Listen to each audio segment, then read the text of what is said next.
घटना 23/1/2022 बहाली प्राथमिक स्कूलों में भरे जाएंगे पद। 80,000 स्कूली शिक्षकों की भर्ती अगस्त से होगी। बहुत ही महत्वपूर्ण न्यूज है आप सभी के लिए। राज्य के प्रारंभिक स्कूलों में इस साल अगस्त से 7वें चरण के तहत लगभग 80,000 से अधिक शिक्षकों की बहाली प्रक्रिया शुरू होगी। छठे चरण की बहाली प्रक्रिया 25 फरवरी को नियुक्ति पत्र वितरण के साथ ही समाप्त हो जाएगी। इसके बाद शिक्षा विभाग 7वें चरण की बहाली के लिए जिलों से रोस्टर के हिसाब से रिक्ति लेगा।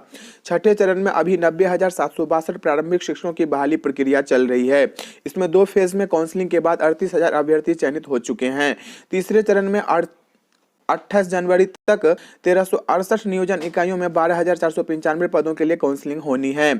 17 से 19 जनवरी तक नगर निकायों के 35 नियोजन इकाइयों में 460 पदों के लिए काउंसलिंग हुई, जिसमें 207 योग्य शिक्षक अभ्यर्थी चयनित हुए हैं। कुल पद और चयन की स्थिति को देखकर साफ है कि छठे चरण में लगभग 47,000 सीट रिक्त रह जाएगी।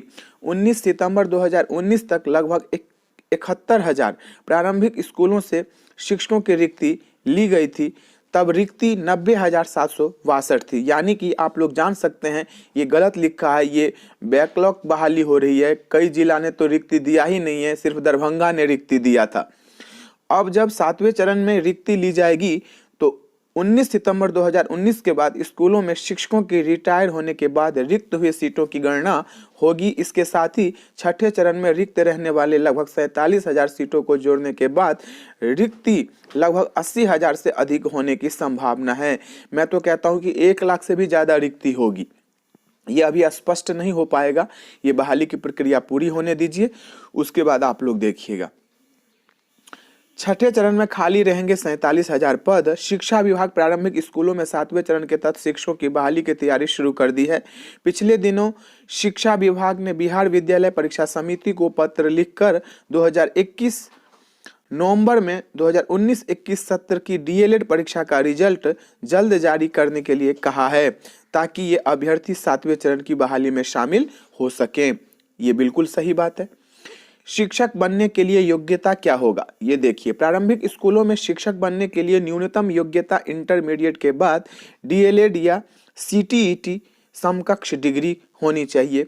चाहे बीटीईटी जो पहले से पास है, जो इस बहाली प्रक्रिया में शामिल थे लेकिन उनका नहीं हो पाया, वो भी शामिल होंगे। इसके साथ ही टीईटी या सीटीईटी उत्तीर्णता आवश्यक है।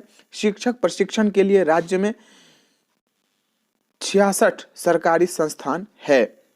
बाहर के भी साथी जो बाहर किए हैं बीएड डीएलएड वो भी जुड़ेंगे, लेकिन डोमिसाइल लागू होगा। ये बहुत ही महत्वपूर्ण है। बाहर के अभ्यर्थी इसमें आवेदन नहीं कर पाएगा। सेंट्रलाइज तरीके से लिए जाएंगे आवेदन, बिल्कुल सही बात है, ये होना भी चाहिए। 7वें चरण में बहाली के लिए अभ्यर्थी से केंद्रीकृत सेंट्रलाइज तरीके से ऑनलाइन आवेदन लेने की तैयारी चल रही है। शिक्षा विभाग तैयारी कर रहा है कि शिक्षकों के चयन में किसी प्रकार का विवाद और शिकायत नहीं रहे। ऑनलाइन की बहाली हो जाएगी तो मजा आ जाएगा। छठे के बाद 7वें चरण की प्रक्रिया शुरू होगी। छठे चरण की नियुक्ति प्रक्रिया पूरी होने के बाद 7वें चरण की प्रक्रिया शुरू होगी। छठे चरण में 90,762 सीटों में आधी से अधिक सीट रिक्त रहने की संभावना है।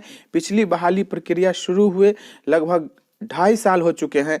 रोस्टर के हिसाब से सीटों का आकलन कर वैकेंसी जारी कर दी जाएगी। संजय कुमार शिक्षा विभाग के अपर मुख्य सचिव का ये बयान है। तो बहुत